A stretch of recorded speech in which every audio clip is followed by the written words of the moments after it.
This is the RSPCA's dirty little secret. It's like an inch deep in pig shit and stuff here. It's filthy. Apparently the RSPCA think it's all right for humans to drink this as well. Look, filthy. Oh my God, look at that pig there with the huge growth. If you eat sausages, ham or bacon, have you ever wondered where that meat actually comes from?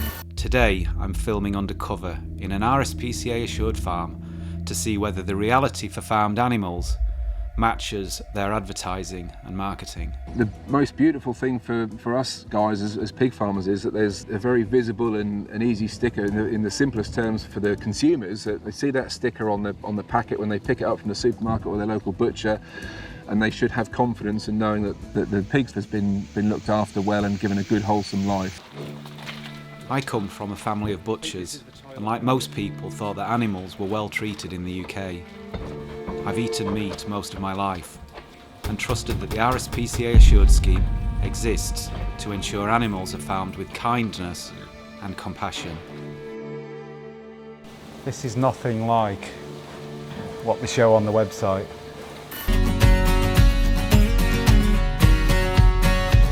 We trust the RSPCA, and yet we've been sold a lie. The RSPCA doesn't just set farm animal welfare standards, they also promote the eating of animals. For a better barbecue, choose higher welfare RSPCA Assured pork and chicken. Oh my God, look at that pig there with the huge growth. How is that high welfare? How is it that the RSPCA allows that to go on in these farms?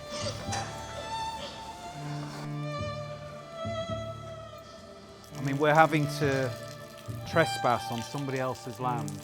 We're having to risk being caught by the farmer. But we have to do it because nobody shows you this unless activists and undercover investigators come and actually take these risks, then nobody finds out.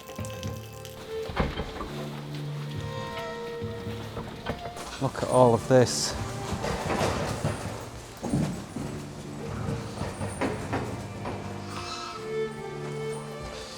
RSPCA Assured high welfare farming.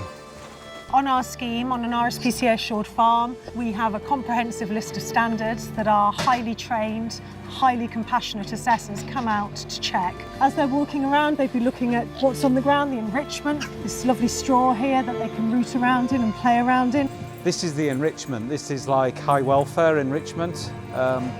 This is what they have to play with. Two rusty old chains, just hanging from the ceiling. I mean, they've got no opportunity to play, they've got no opportunity really to exhibit sort of natural behaviours. I mean,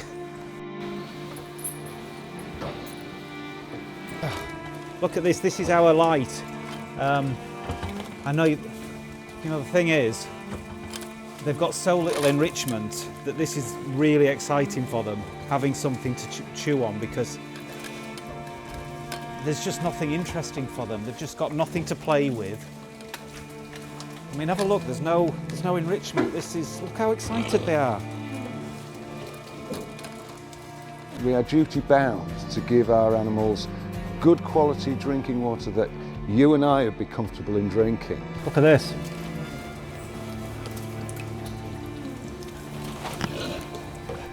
Would you be comfortable drinking this? That's what you're drinking, isn't it? Apparently the RSPCA think it's all right for humans to drink this as well. Look, filthy, filthy.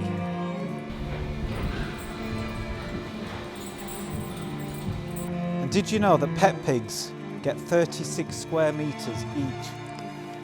See what you get, eh? Well, that's 2.9 metres there. So that's 5.5 to there. It's 1.8. This is 45 square metres. And I mean, look, how many pigs are in here? Look. There's around 50 pigs in this tiny space, which means farm pigs are getting less than 1 square metre compared to pet pigs who get 36 square metres, as requested by the RSPCA.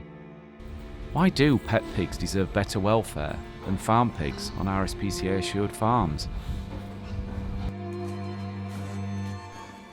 Now that's interesting. 28th of the 11th, 2023, an assessor from RSPCA Assured visited.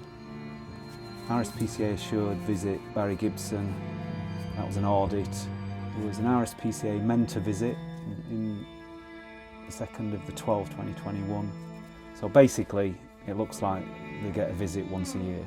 I mean, it's madness, isn't it, that we've got to come here and film this because the RSPCA Assured don't show the conditions that you guys are living in. It's totally unfair. I was so shocked by what I'd witnessed, but I needed to know more. I tracked down Dr. Alice Brough, a pig veterinarian, to show her the footage we'd captured and to get an answer to the questions I had about the RSPCA Assured scheme. The first thing I needed to know was what on earth could cause a growth like this. Okay. What is that? So that, with the location, looks to be a hernia. That would be the most common finding there. They're incredibly common. Basically what it is a defect in the body wall and the intestines like pouch outwards, so they can be intestines right up against the skin there. Would she go into the food system? You know, why is... Yeah, she might well do. So as I said, it's incredibly common.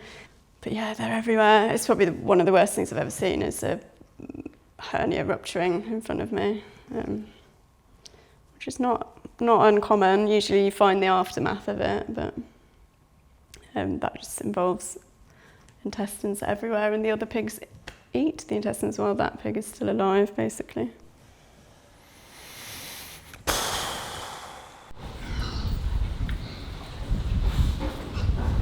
One of the things I found was these chains sort of hanging down, just 2 of them for all of the animals. You know, what's your view on that, and is that typical? Yeah, that's typical. That's more than some farms would give. They've got more straw than some farms would give as well, believe it or not. A chain on its own is not technically an appropriate or legal form of enrichment, but it is often the thing that's put in because it's easy to maintain. You don't need to do anything with it once it's hung up. They should have sufficient straw to be rooting in, but they've got like a scattering there and it's really soiled. Ideally, you'd be putting in novel toys or enrichment for them every week so that they have something to cycle through and do rather than chew each other's tails off. But it's so rare that you would get anything like that. And what you'll often find, because they're given warning for any inspection, they might just put something in on the day of inspection and then they never see it again, or it's left in there till it's completely soiled or destroyed. Well, just very, very basic enrichment. It seems incredibly cruel. And it's really obvious, I'm sure you found, when you go in the pen, they go straight for your legs and chew your boiler suit and go for anything that you've got. I'm getting crap, they're biting my feet. Because they have nothing else to do, whereas if you go into a sanctuary and go in a pen of pigs, they just carry on doing whatever they're up to at the time. They don't have this like desperate need to find something to do.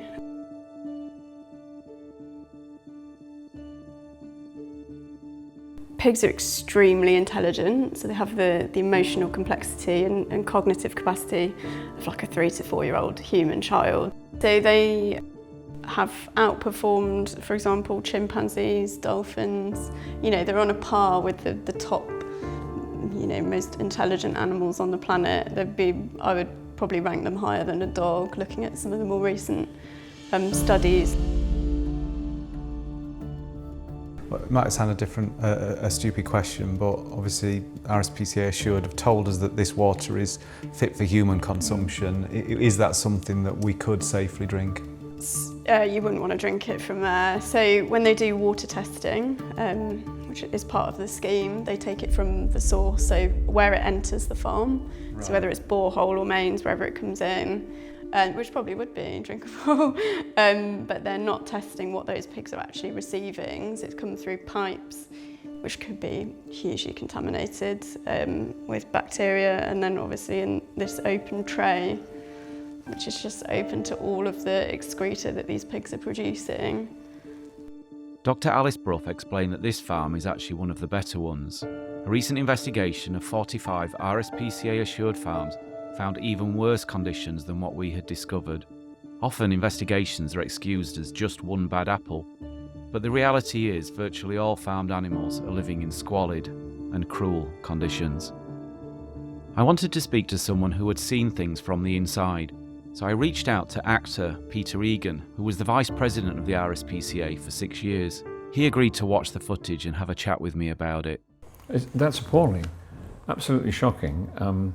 It's against every principle of animal behaviour, basically. So I can't see any quality of life or anything that the RSPCA is assuring there, giving an animal a better quality of life in the short journey between birth and death, birth and slaughter. I mean, it's assuring cruelty. But what of the farms we see on the RSPCA Assured adverts that show pigs frolicking in clean, fresh straw and with space to run around? I've actually been involved in setting up farms for adverts.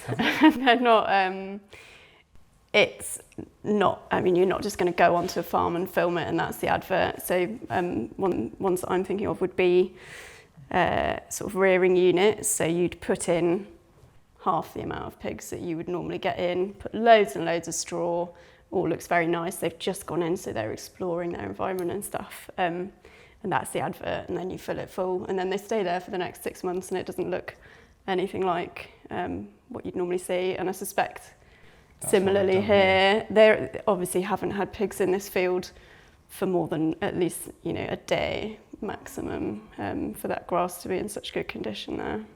I believed in the logo of the Royal Society for the Protection of Cruelty to Animals.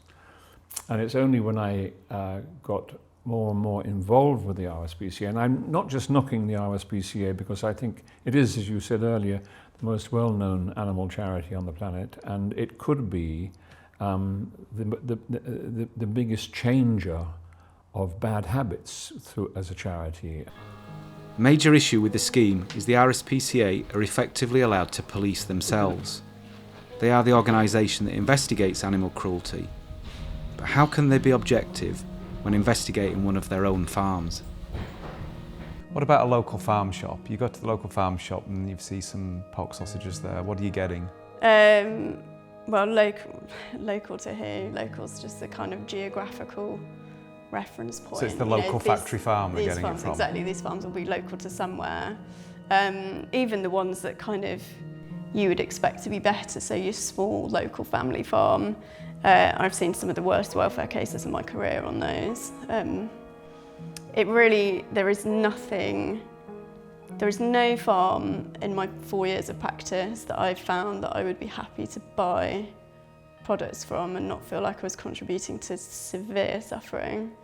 If the RSPCA took a really, really strong position on stuff like slaughter and on stuff like animal testing, the reverberations would go through the world.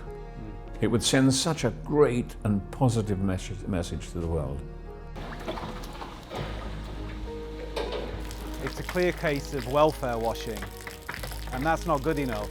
The RSPCA should be fighting against this and campaigning to shut these places down, not providing a label, an assurance scheme, which is actually supporting it and endorsing this type of cruelty. The RSPCA is the oldest, largest, most trusted animal charity in the world, and yet they are failing animals who they are supposed to protect. If this was happening to dogs, the RSPCA would be shutting the industry down and taking those responsible to court. Clearly, when it comes to eating pork, there are difficult ethical issues to consider. So whether you eat meat or perhaps you're trying to eat less meat, hopefully now you can make a more informed choice. Decades from now, the only question we'll ask ourselves is why didn't society change sooner? Why didn't we end this sooner? And the RSPCA will be asking themselves the same question. There is another option. You can also choose to not eat animals at all, as we just can't trust the labels. So how can you help? Well, you can contact the RSPCA and ask them to drop the scheme. You can also consider choosing cruelty-free, plant-based alternatives to meat, as the whole industry is selling us a lie.